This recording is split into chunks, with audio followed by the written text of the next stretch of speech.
District of Conservation is sponsored by the Committee for a Constructive Tomorrow, better known as CFACT. To learn more about our sponsor, head over to cfact.org. Thanks for listening to the program. Welcome to District of Conservation. I'm your host, Gabriella Hoffman. This podcast offers a sober examination into all things hunting, fishing, shooting sports, energy, environment, and the public policy surrounding it. And this podcast also specializes in original interviews that you won't hear elsewhere.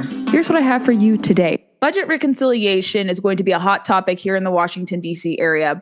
How does it relate to this podcast? A lot of what we talk about here on the show, particularly green subsidies, can have a detrimental effect and are proven to have a detrimental effect to not only the economy, but also have no measurable impact on the environment, which is why I like focusing on these topics. And I brought one of the co-authors of a recent Cato study crunching down the numbers of keeping Inflation Reduction Act green subsidies in place, Joshua Loucks, to talk about what is going to happen or what a likelihood in terms of a repeal, partial repeal, could potentially happen in budget reconciliation. We're expecting a bill to be heard, potentially considered and weighed. The timetable is the week of May 19th. It could be sooner, could be later. I'm not sure if it's going to pass during Memorial Day, as we're hearing. But Joshua, thank you so much for coming on to talk about your report that you co-authored with Travis Fisher. I really enjoyed reading it, skimming through it, and I think my audience deserves to know and hear from one of the co-authors itself because it's very compelling. And I think this is where we can really see some impact to codify some of the changes in the Trump administration. Yeah, thank you so much for having me. And very importantly, we can make some large changes here in reconciliation to not only help the worsening fiscal situation in the country, but also make meaningful impacts to improve the energy status of the grid as a whole and just the environment as a whole. The IRA fails on almost every single measurable objective, whether that's a fiscal objective, whether that's a energy reliability and affordability objective, and even an environmental objective. So all those three things are very important to me, and that's why I took a look at the Inflation Reduction Act with Travis Fisher, and it fails at all three pretty miserably. So I think this current administration and Congress can do a lot better than what the Biden administration did with the IRA. Could you give a little history of the IRA passage? Because initial estimates that we were all told, and I've always been very skeptical of this because we've seen green subsidies done before. They don't really improve situations economically. They're largely handouts if we're talking about the electric vehicle mandates or credits. It usually benefits people who can already afford it, making over $100,000. We've seen this before. It's tried and redone with a lot of Democratic administrations, and it doesn't work, and it adds to our debt and deficit there. But the IRA was passed through budget reconciliation 3 years ago. It was estimated to be $370 billion. You and Travis had crunched the numbers, and you find that across 10 years, it's actually going to be a lot more money. So why did they mislead, or why did they undercount and likely mislead the public about the true cost of it, the subsidies in particular? Yeah, like you alluded to, the initial score of $370 billion has already been surpassed by almost every external estimate and internal estimates by the original scorekeepers, the Congressional Budget Office. We find that it could cost anywhere between $936 billion and $1.97 trillion over the next 10 years. And the biggest factor here is the uncapped nature of these subsidies.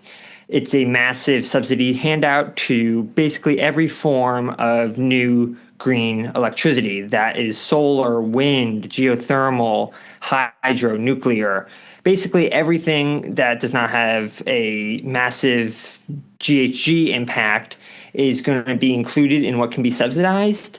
And unfortunately, due to some clever writing of the law, it is uncapped and infinite. So that means it's as many businesses as the people desire, as many companies that you want to start. And if you want to start a solar company and start accepting credits, then you can do that. And there is no cap on that. So the uncapped nature of all this meant that it's really subject to market dynamics. And that is going to result in people taking advantage of that. People are rent seekers. They look to find value, even if that comes from the government. And when the government's handing out hundreds of billions of dollars, of course, you're going to see some people trying to take advantage of that. Little did we know there would be so many. But as you said, time and time again, when you give out unlimited subsidies, people will come to the table and take advantage of taxpayers. And also, it undermines the technology because this is a market disorientation when the government is weighing, and kind of tipping the scales about what industries are preferred or what industries are going to be favored. And what we saw and what I was able to observe is in 2023, right after the passage of this, offshore wind, a couple of the big boosters from abroad, the Danish company Ørsted in particular, and a couple related companies almost collapsed. And I think across the 4 years of the Biden admin, Ørsted lost about over 80% or 90 some odd percent in their market value. Not surprising because those projects became very unpopular given how expensive they were, supply chain issues, whatnot. Last year it was rooftop solar. That one of the major outfits there filed for bankruptcy. SunPower, I believe, is the company. And so not even these IRA subsidies could keep these these behemoths around and really orient the market to favor them, because as more people saw how expensive they were, even when subsidized, the lack of liability that they were able to produce, and just kind of the invasive nature of where these projects were cropping up, especially with respect to offshore wind and even onshore wind. A lot of people said, okay, this is not kosher. There's something wrong with this. I would prefer some other technologies. And it seems like the Biden administration is tipping the scales in favor of this. And what also is particularly concerning to me is that we're now seeing this debate, and we'll go more into this, that some people have said that, well, in order for nuclear to flourish, we have to keep IRA subsidies for it, which I think a lot of us disagree with that notion, because we don't want to see nuclear, which is very promising, and a lot of people want, to be subjected to this and doomed by being latched onto subsidies. And we think the market could really invite more investment and innovation and improvement in that space. But what are some of the credits embedded into the IRA? Because there's close to a dozen. We don't have to discuss all of them, but what are the most egregious credits that stuck out to you and Travis when you guys were writing this? Yeah, like you said, there's dozens, but the four main ones that really stick out to me are the production tax credit, the investment tax credit, the advanced manufacturing tax credit, and the clean vehicles, or what is commonly referred to as the electric vehicle subsidy. So those four make up the bulk of the cost. The production tax credit, we estimate, could cost over $1 trillion in the next 20 years. The investment tax credit could cost anywhere from 100 billion to 1 trillion. The advanced manufacturing credit is likely to cost anywhere between 130 and 200 billion over the next 10 years. And the EV tax credit, EY, actually just came out with a study a couple days ago that collaborated with some other groups and showed that they found it's going to cost anywhere between 200 and 300 billion, which is right around where we estimated it over the next 10 years. So between those four, we're looking at over, just from those four credits alone, over $1 trillion likely in the next 10 years, and over $2 trillion in the next 25 years. So those four really get at the heart of the cost, but they also get at the heart of the point you just made of subsidizing different sources and really creating a dependency for these sources. I think, just as you, that nuclear has great potential. Even solar has potential. There's so many potentially great energy sources, especially when you combined the entrepreneurial spirit of Americans that really could support our grid. Maybe they don't have to support all of it. Maybe gas will still be a large chunk of that. But we can have a good combination of things that can support our growing electricity demand. But the problem with the IRA is it ultimately picks winners and losers. And even worse, it holds losers up. It subsidizes them. Companies like Plug Power, groups that just have no opportunity to make it on their own in the market, just get massive amounts, billions, literally billions of dollars from the federal government to just kind of waver around and just survive and provide a little intermittent energy to the electricity grid, and they're just not helpful. And when you have those, that pushes back, it makes it harder for gas plants to compete, and it makes it harder for entrepreneurs going into nuclear or solar to actually compete from the ground up and create a sustainable business model that's based off profits in supplying a good to the consumer rather than just meeting quotas that the federal government established. So eliminating these credits would not only be a massive benefit to taxpayers, but would also be a massive benefit for electricity users and their pocketbooks. It absolutely would be. And there is, for those listening, we'll be linking to the study from Cato that both Travis and Joshua had devised. And it's really good. You see graphics, you see explainers, very simply laid out. And it is true. And the consumer is going to feel a lot of this.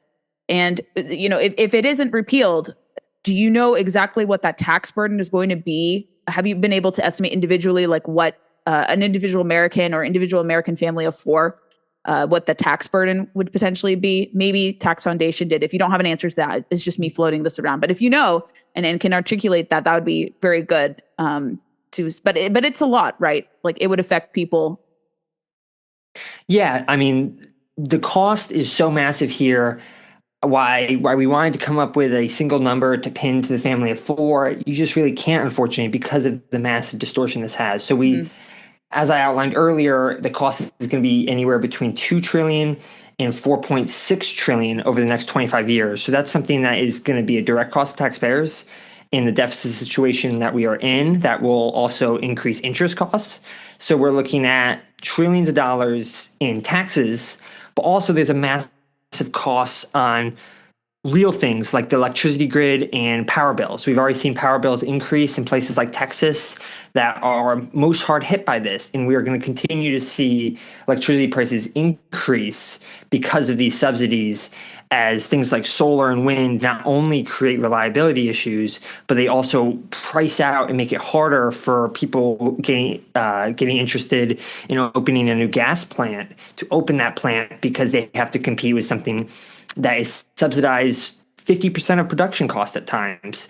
Things like offshore wind, it's over 50% of the production cost is covered by taxpayers. So it's just so hard for a non-subsidized, although gas does get some minor subsidies, very minor in the grand scheme of things, it's very hard for them to compete, which means higher electricity prices, the cost of less reliability, which losing power, as someone who grew up in a rural area, losing power was far too common under National Grid for me. And these are things you can't even put a price on. So between the budgetary cost and the energy costs, they are catastrophic and are going to cost each individual taxpayers decades of pain. I don't think the Biden administration and the Democratic majorities in Congress, when this was passed in 2022, anticipated the rise in electricity demand. And for all intents and purposes, this law does not account for that. Conversations about growing electricity demand started to trickle in, I think, in 2023, early 2024. And it did not anticipate this. And it, to me and to any observer that studies this and rising electricity demand, I've seen this across both the private and public sector. This week, I was just at a policy luncheon at one of the biggest tech companies, and it was interesting and very encouraging to see their pivot away from net zero posturing to that of reliable energy, with a focus primarily on geothermal, natural gas, and nuclear. And so we have seen, because of just this rising electricity demand, and recently with Spain having power outages with going 100% renewables, that could have been our future had we not had a change in administration. This is just my commentary to add to our conversation.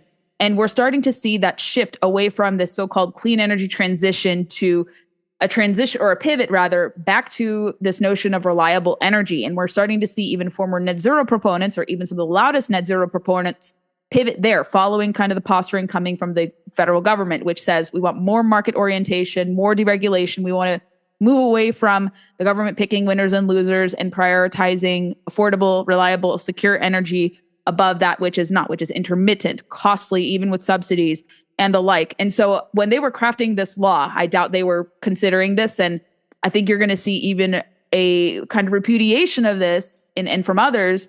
And I have to see who, besides some of the free market groups, my association with Independent Women's Forum included, if we see some industry folks calling for, and then we could pivot to this next topic about upcoming reconciliation. The Americans for Tax Reform put out a coalition letter, which I happily signed on to.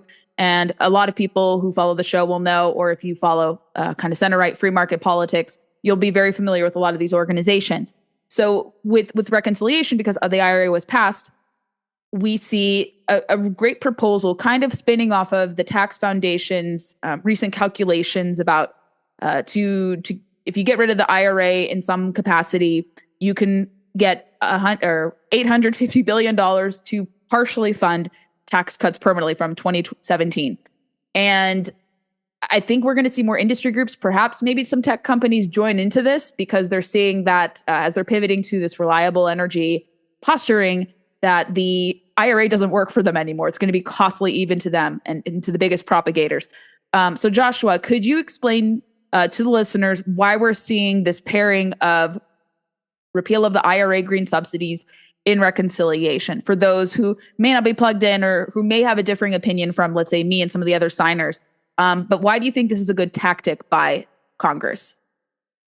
Yeah, I think it's important to offset and pay for the vast majority of these tax cuts. Unfunded tax cuts that are deficit financed, are ultimately just a tax burden on future Americans. We've seen Congress go about this for decades now, and we are now facing the consequences of massive interest payments and a growing national debt. So that is important alone, but also we have an opportunity to really change the business landscape here. Go from subsidizing winners and losers to a open, free market, competitive, natural environment, which will allow whether that's geothermal, nuclear, solar, or gas to really compete and win. So me and one of my colleagues, Adam Michelle, wrote a blog about how just peeling back the PTC and the ITC, it could pay for a 15% corporate tax rate. It could pay for full expensing for businesses. It could adjust the EBITDA interest limit and could enact R&D expensing. All four of those things are going to help gas plants, nuclear plants, tech companies build, expand, and grow for this future of not only whatever their sector is, but also the economy as a whole when it regards to electricity. So those things can really do such a better job at allowing the best sources for wherever it is to flourish, rather than two credits like the production tax credit, the PTC, and the investment tax credit, the ITC, which selectively choose sources like solar or wind, which time and time again we have seen to be more costly, less effective, and less reliable. And you gave a talk with one of my fellows, Paige Lambermont of the Competitive Enterprise Institute, your colleague, Adam. And if you have that blog post, I would love to link to it in the show notes and get people up to speed on what you're talking about. But that's a good kind of overview, I think, of that. But yes, the likelihood of us seeing these aims, I mean, we're still initially preening what some of the details are. I have not seen final language, what that looks like. I think the production tax credit, I'm not sure if we're going to get a full repeal if we're being realistic, because we have opposition even from Republicans who didn't even vote for this, but somehow like the so-called benefits, perceived benefits to this, advocating for not full repeal, for some partial repeal. In your estimation, what do you think will be tackled? The production tax credit, mostly all of it, some of it? What exactly would be tackled in reconciliation, even with some Republican opposition? Well, I think the top priority for Republicans needs to be full repeal. Nothing short of full repeal can be seen as a success. This is a disastrous policy that is undermining several sectors of the economy simultaneously, and full repeal has to be what's on the table. Short of that, I do fear that political nature and just the lack of courage for people to stand by the votes that they casted less than 3 years ago. 3 years ago, every single Republican voted against the IRA. And now we see several, both in the House and the Senate, stand by this, saying that we need this legislation. That's preposterous. There is no need for the production tax credit or the investment tax credit or even the advanced manufacturing tax credit to create energy dominance or to create a prosperous energy environment for Americans. Things just simply undermine the free market competitive nature of the situation and raise costs for Americans, not only the tax bill cost, but even more present cost of electricity bills. So both of these things are reasons enough. And if we don't see real action to repeal these, then I think there's going to be a lack of faith in Republicans who really ran on the idea of repealing as what Trump has called the big green scam. And we've seen Lee Zeldin, the EPA administrator, come out and say that this thing needs to die. So we've rhetoric, but it's really important that they do it not only to help offset tax cuts, but to free up energy markets. So repealing them entirely has to be the goal. And at the bare minimum, really rolling them back substantially. I'm in full agreement because this directly undercuts his energy dominance agenda. And it's like having mixed messaging, saying you're for this, you're for reliable energy, and then you're still clinging on to catalyzation of sources, particularly solar and wind, which maybe could compete in the market credibly, but I'm just pessimistic about that, seeing just how they've only been able to thrive with supposedly government subsidies. And even with that, they're not really thriving adequately. And it seems like mixed messaging from the part of some Republicans. There's 20 in the House, there's 4 in the Senate that are skeptical and maybe will be potential roadblocks. But it kind of steeps into a debate and a conversation that was started a little bit with me and Andre Bellevue. We put out some language late last year, and it's catching on. And I think the administration, I don't know if they look to our posturing here, but we see this moving away from all of the above, which seems to us as a concession kind of to net zero jargon, because we're still amplifying and saying that solar and wind could be on equal footing with natural gas, coal, geothermal. When you look at the capacity factors, when you look at the land use, the latter performs substantially much better than the former, solar and wind. And so we think it's a concession, sadly, to net zero. And we're hoping, going off of what you just said, that we could see at least close to full repeal, because if you can't get it undone, it's going to be stuck. It's similar to the Obamacare conversation, which doesn't relate to the podcast, but they campaigned on this, and voters are going to say, well, why aren't my energy prices going down? Why is it still high? It's because these IRA credits are still in place. And the passage of that law did lead to energy inflation big time. We saw electricity skyrocket, I think close to 40% from when Biden took office. Food costs transportation costs, anything that's a derivative of energy spiked in price at one point because of all this influx of spending from the federal government, especially the IRA. So it would be prudent and wise to see congressional Republicans prioritize it. So I'm in absolute full agreement. Is there anything, Joshua, that we have not touched on the podcast relating to your report or relating to reconciliation that you want to hammer home? Yeah, the last thing in the report that I want to stress, and I think is the part that's lost by Republicans often, is addressing the environmental impacts. The Republicans and free market people in general really seem to steer away from environmental concerns, as they've allowed the left to really kind of have a monopoly over this topic and not do anything to address it themselves. But we've seen time and time again that wealth creation, prosperity, and free markets creates better environmental outcomes for countries across the globe. And that's what we're trying to do here by repealing the Inflation Reduction Act. And this is on top of what our report found in what EIA, a government data source for the energy related statistics, they found that the IRA would only reduce CO2 by 0.7% annually. That is less than a percentage. Without, we would already be reducing 0.4% of global emissions annually. So this is a indescribably small impact on the environment. It would really have no impact. And like I said, creating more wealth, creating a growth for reliable, good sources. This allows things like nuclear to flourish, geothermal to flourish, more reliable and consistent gas rather than swinging the pendulum back to subsidizing coal or something else. Ultimately, free markets are going to solve the CO2 problem and any other problems that we face in environmental concern. We can't try to subsidize whatever sources the government thinks will work best, whether that's carbon capture or solar panels. That's just going to keep getting us back into the same cycle of trying to solve the problem with the government. And the last time I checked, the government hasn't solved many problems in my lifetime. No, and where did you pull that number? Because that I'm in full agreement, and I'm a hunter and angler. I'm a conservationist. I care deeply about the wise use of natural resources. My listenership knows that too. We've been operating here on this program for almost 8 years, trying to highlight that you don't have to sacrifice economic productivity for conservation of the environment. But it's very similar to the Heritage Foundation, the cost of implementing a Green New Deal. And they only found that reductions you would see would be a 0.2 degree Celsius reduction at best, but $7 trillion of economic destruction. So this 0.7 figure, this is definitely going to be a highlight. I want to quantify, or I want to push that out there, because this is very startling that we would destroy the economy, pick winners and losers for only a 0.7 degree emissions reduction. And was it Celsius or Fahrenheit?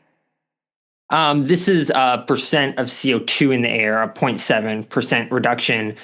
But I want to clarify, actually, it's a 0.7% reduction with the IRA, and without the IRA, it's a 0.4% reduction. Okay. So it's actually a 0.3 percentage point change in the overall CO2 emissions annually with or without the IRA. So it's such a, when you graph this in our paper, if people are curious, we have a graph showing this, and the lines are almost touching in 2040. It's such a small impact. We've seen time and time again that creating wealth and prosperity does so much more to help clean our rivers, to keep our air clean, and to power our societies, that doing that option is just by and away the best way to approach this.